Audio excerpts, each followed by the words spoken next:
Good morning, students. Good morning to all. And last day we have studied about the problems in British rules. So, what are the problems was there in the time of British rules? So today also just we will remind what was happened in the British rules or the problems of British rules. Next we will go to the some important industrial policies. So industry policy of India. In India have made so many of the industry policies. So industry policies is nothing. So like monetary policies and the fiscal policies, some of the policies have to taken to improve the industrial sectors. So that taken all the policies to improving the industrial sector only is considered as a industries policies. So why we were need of taking the industrial policies means when the Britishers are ruling our nations, so many of the problems was there. So what are the problems was there means the British rule stunted the growth of Indian enterprises. So after arrival of the Britishers, so the British companies are fully occupied and exploiting the resources of Indian enterprises. So next, the economic policies of British checked and retired capital formation in India. So because how much of the resources was there, so all the resources also occupied by the British, and the capital formations of India also retired. Next, the drain of wealth financial capital development in Britain. So all the wealth financial capital also fully drained when the times of British. Next, Indian agricultural sector became a stagnant and deteriorant even when a large section of Indian population was dependent on agriculture. So even so many of the people who are involved in this agricultural sector in this British period, we couldn't take away the yield because so many of the yield is went to the hands of the British only. Next, the British rules in India led the collapse of handicraft industries without making any significant contributions to development of any modern industrial base. So even when we have some of the handicraft productions, so after arrival of the commodity from the British, the handicraft, the demand for the handicraft is collapsed and fully damaged. So some of the efforts by the colonial British region in developing the plantations, mines, jute mills, banking and shipping, it is also went to the foreigners' hand. So only the India had to in need of taking the industrial policies. So India is the Asia's third largest economy. The 70 years of independence have brought a remarkable change in the socio-economic landscape of India. The economic development of a country particularly depends on the process of industrializations. If there is no industrializations, we can understand or we can say there is no economic development. So at the time of independence, India inherited a weak and shallow industrial base.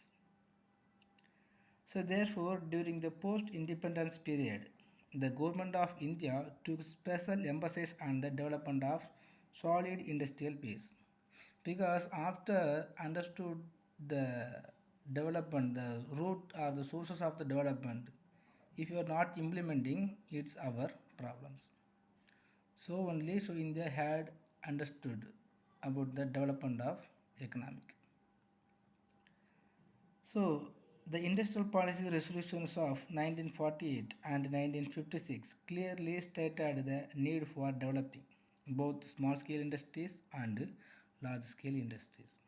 The 1948 industrial policy is given more importance to the large scale industries, and after that the planning commissions and the governments are understood the importance of the small scale industries also. Then the 1956 policies they wrote many they gave more importance to the small scale industries also. So whenever the industrial policy of India is taken by the government mean 1948, 1956, 1977 and 1990, last 1991.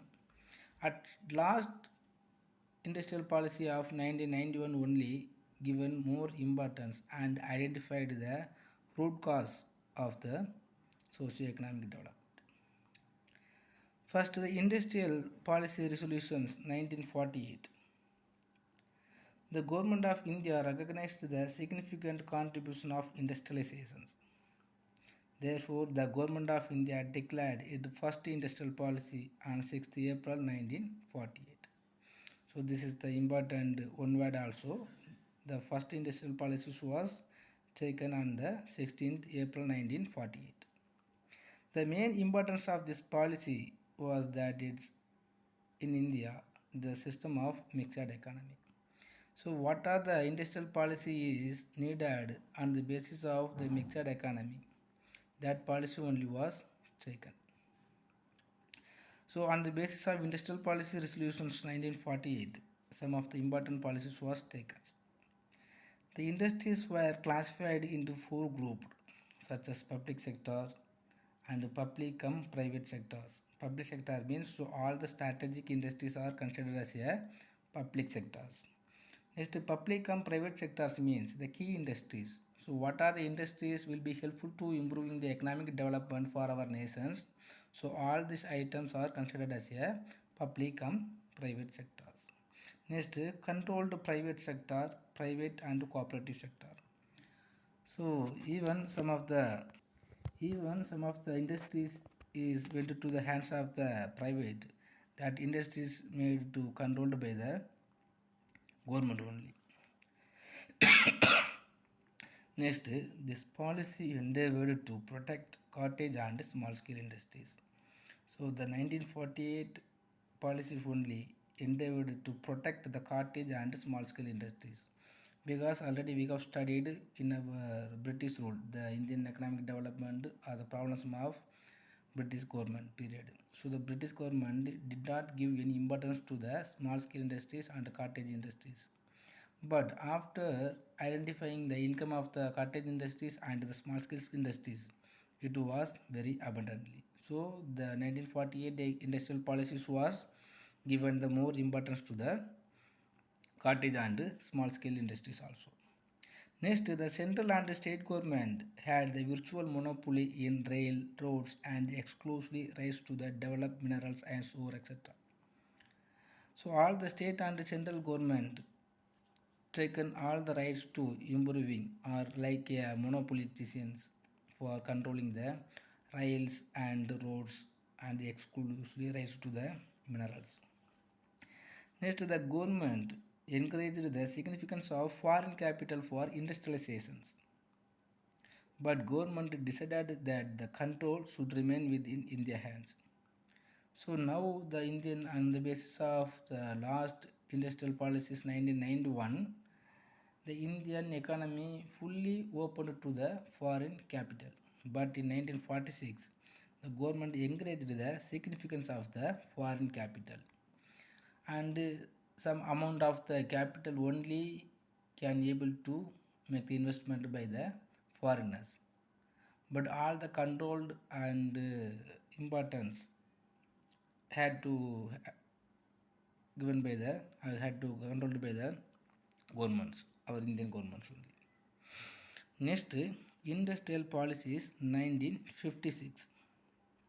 Industrial policies 1956. This is also another one of the industrial policies. First, when the industrial policies was taken on the 1948, whenever and wherever the mistake was arised, that mistake was fulfilled at the time of 1956. So the industrial policy of 1956 sought to give a dominant role to public sector. So even wherever the profits is raised by the private sector, all the sectors are went to the government people.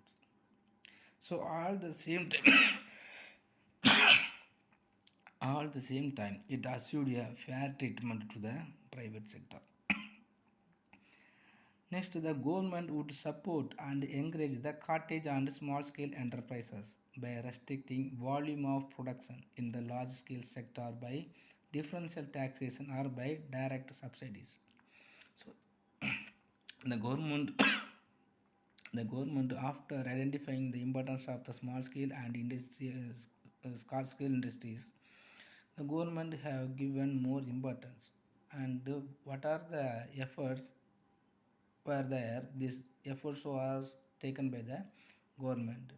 So when they are thinking like that, so they gave more subsidies to the cottage and the in small scale industries. So all the entrepreneurs of the cottage and small scale industries, they got more subsidies and more financial assistance from financial organizations. So because of that, the small scale industries and the cottage industries was encouraged and increased abundantly.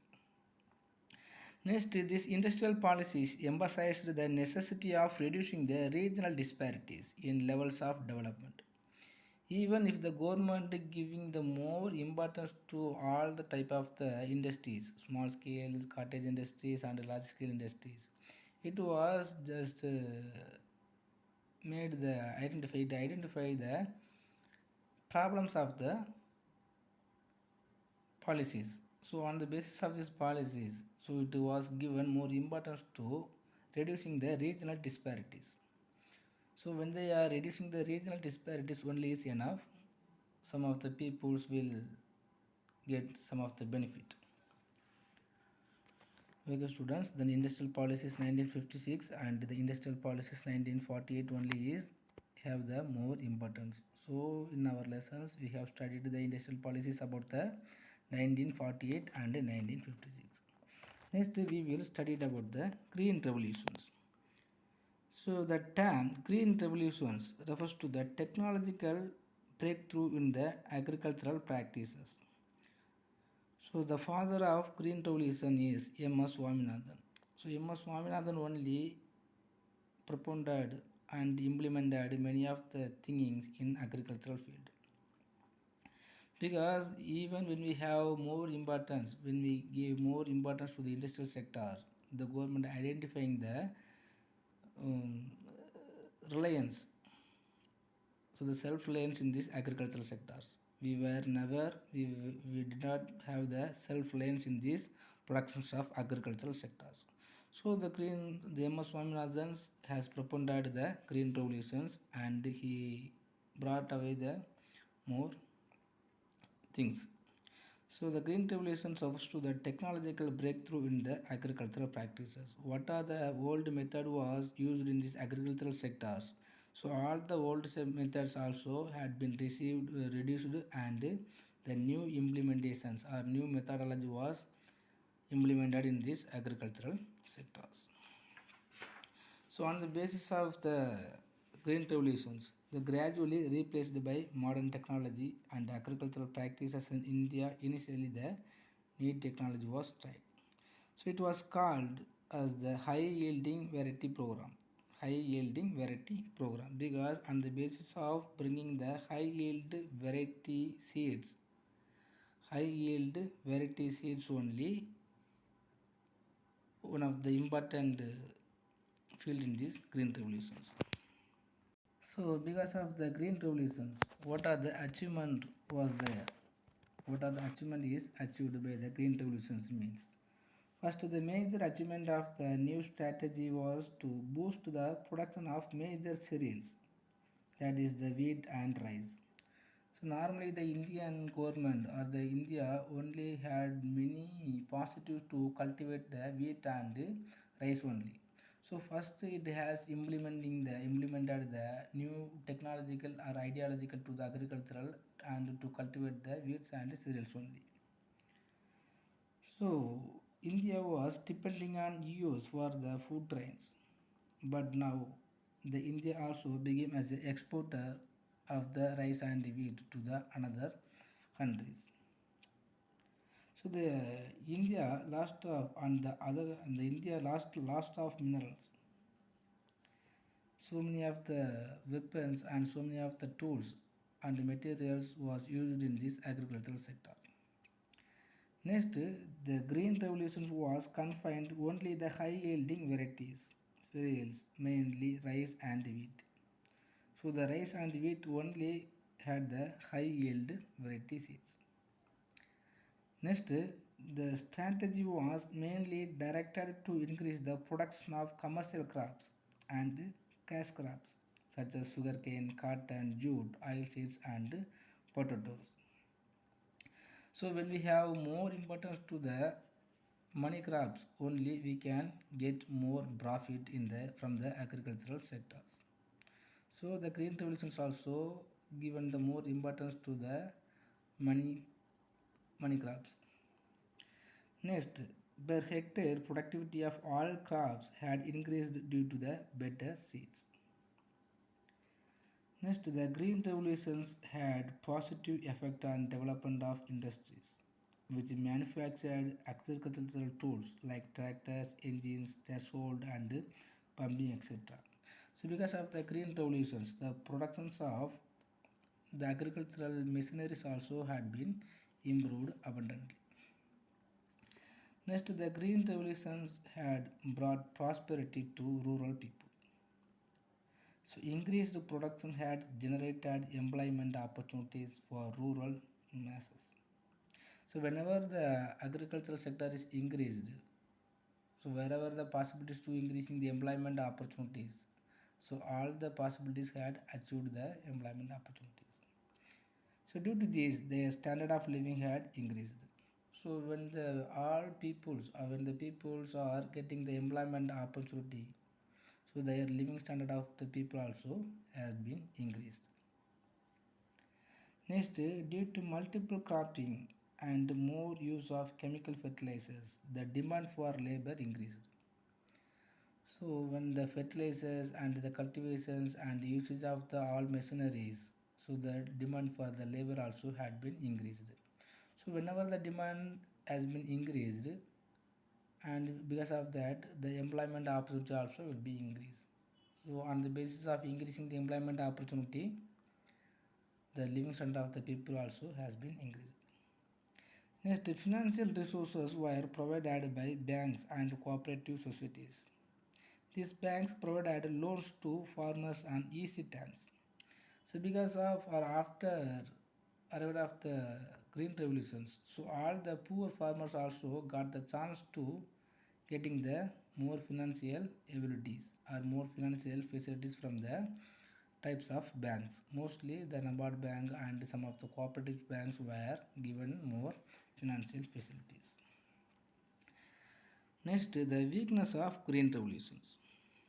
So even some of the profit or benefits are there in these green revolutions. Some of the weakness also was there. So what are the weakness was there in these green revolutions means? First, the Indian agricultural was still gamble of the monsoons. So even after getting the high yielding variety seeds and new technologies implementing, if there is no rain, what will happen? So there is no cultivate. So mostly the agricultural people have to depending upon the rain, monsoon rain. But the monsoon rain is also will be acting like a gambling. So still if the problem was there. Next, the strategy needed heavy investment in seeds, fertilizers, pesticides, and water. So some of the rich agricultural people or some of the people, some of the farmers, those who can able to implementing or purchasing these all materials, that persons only got the good yield. Next, the income gap between large, marginal and small farmers had increased. So even in this agricultural sector, we can classify the two types of the farmers. So some of the farmers will have the little amount of land. Some of the farmers will have the power and possibilities to have the hectare amount land. But those who have the more land, that persons only got more profit. Then the green revolutions also was created the regional disparities among the farmers itself. Next, except in Punjab and some of the extent in Haryana. So the widespread unemployment among agricultural laborers in these rural areas. Wherever the possibilities was there to implementing the new technologies and the new seeds and the new agricultural method, that area only got the good employment opportunity, and other than some of the areas peoples did not get the employment opportunity. Last one, the larger chemical use and inorganic materials reduced the soil fertility and spoiled the human health. So we know whenever we want to eat some of the food, and nowadays all the food also created by using the chemical fertilizers. And continuously if you are using the chemical fertilizers, what will happen? The land will reduce their productivity powers. And in this product in this exploited land, or in this what fertility soil fertility used or the dead land, if you are producing of the commodities, it will be not health to the human health. So now organic farming is encouraged, but even though so the chemical fertilizers are used in our nations. Okay students, today I think some feel fever, so I couldn't take more time. So if you have any doubt in these green revolutions and the industrial policies, please ask me. Thank you.